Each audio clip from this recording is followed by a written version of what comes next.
Hey, salut tout le monde, c'est Red et j'espère que vous allez bien, car en tout cas moi ça va super. Et aujourd'hui on se retrouve pour une vidéo un peu spéciale. Je vais vous présenter mon nouveau concept, Game and Stories. Mais qu'est-ce que c'est? En fait dans cette émission je vous présenterai des jeux auxquels je joue, des films que je regarde ou encore des livres que j'ai lus. Parfois ces jeux, films et livres sont inconnus pour vous. C'est pour cela que je vous les présente. Alors nous allons commencer aujourd'hui par les Animaux Fantastiques, écrit par J.K. Rowling, donc celle qui a écrit les Harry Potter, et produit par David Yates. Donc je crois pas que ce soit inconnu, parce que voilà, c'est écrit par J.K. Rowling, mais en tout cas j'ai un plaisir à le vous présenter. C'est avec ce film que j'ai eu l'idée de faire Game & Stories, donc du coup je le fais. Allez, c'est parti.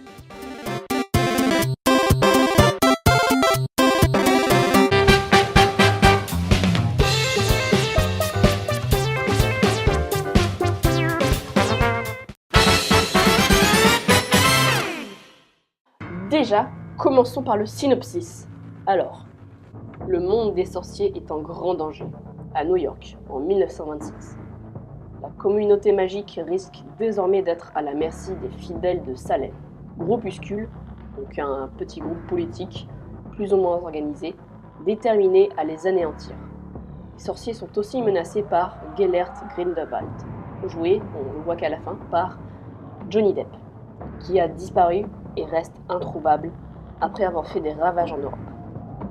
Donc voilà, j'ai installé un peu l'univers, la date et où ça se passe, donc à New York en 1926. Et en commençant par l'histoire, on va dire, principale.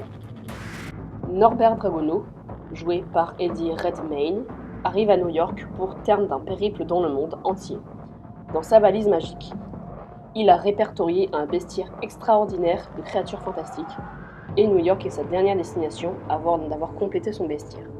Mais quand il rencontre Jacob Kowalski, joué par Dan Fogler, un non-mage, donc non-mage c'est un moldu mais en américain, qui libère accidentellement une dizaine de créatures dans la ville entière, la catastrophe est imminente.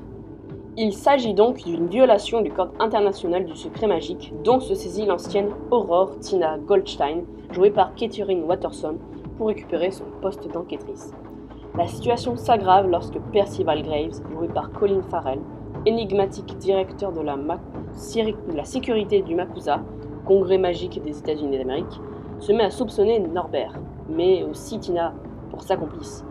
Norbert, Tina, Jacob et Queenie, joués par Fine Frenzy ou Alison Sudol, la sœur de Tina, unissent leurs forces pour retrouver les créatures cachées et lâchées dans la nature, mais ils doivent surmonter des obstacles bien plus importants qu'ils n'ont jamais imaginés. Ils s'apprêteront à affronter des forces des ténèbres qui risquent bien de déclencher une guerre entre les moldus et les sorciers. Voilà, je vous ai raconté le synopsis en entier. D'ailleurs, si vous voulez plutôt le lire, je crois qu'en description je vais mettre le synopsis. Alors, je vais vous raconter la fin.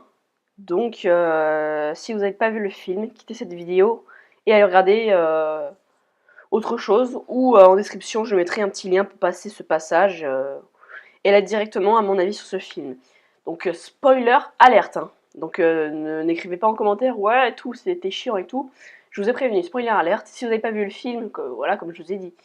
D'ailleurs je vous laisse 10 secondes.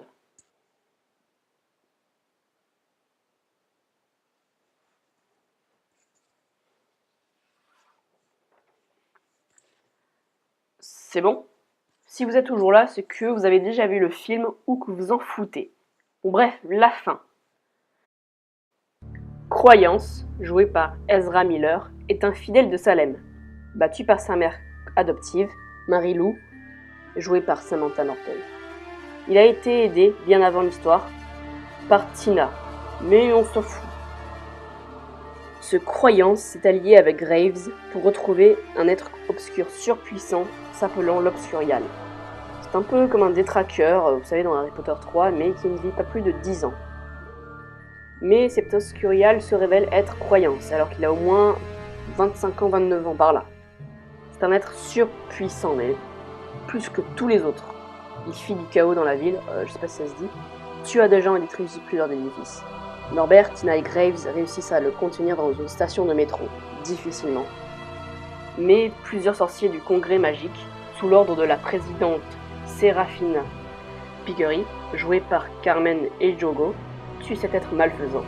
Graves, mécontent, se rebella contre eux. Avec une de ses créatures, M. Dragono immobilisa Graves, se révélant être Gellert Grindelwald. Il se fit arrêter, mais New York entier avait vu la magie. Il pouvait rentrer en guerre. Mais Norbert, avec un oiseau doré géant, Oublietta, donc fit Oublietté, Alors, Oublietta, c'est fit oublier tout, absolument tout, à la ville entière, avec une pluie. Tout ce qui s'est passé, quoi. Et en même temps, les sorciers réparèrent la ville. Jacob se fit Oublietté de même. Say something, I'm giving up on you. Après des adieux émouvants, il ne se souvient plus de rien. Puis Norbert retourna en Angleterre. Et Jacob, au début, il était dans une banque avec Norbert et il demandait un prêt pour une pâtisserie. Et là, il a enfin pour une boulangerie, quoi. Donc là, Jacob ouvrit sa boulangerie avec des formes de boulangerie, vous savez, très spéciales, des créatures qu'il avait vues avec Norbert. Donc finalement, on peut retenir que pour la fin, il n'a pas été complètement oublié. Voilà, cette vidéo est maintenant terminée. J'espère que ce nouveau concept vous aura plu. Il y a beaucoup, mais vraiment beaucoup de scripts à faire pour peu de montage. C'est juste des images, du texte et un peu de musique. Mais seulement peu. Donc la prochaine fois, ce sera un jeu vidéo. Et en tout cas, j'espère que cette vidéo vous a plu. Mettez un like, partagez cette vidéo, lâchez un commentaire, abonnez-vous. Tiens, d'ailleurs, j'ai créé un Instagram spécial pour la chaîne.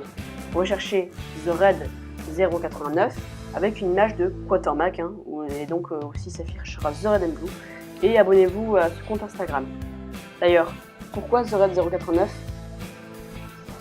C'est tout ce que j'ai trouvé comme nom, parce qu'après il n'y avait rien. En tout cas, je vous dis ciao.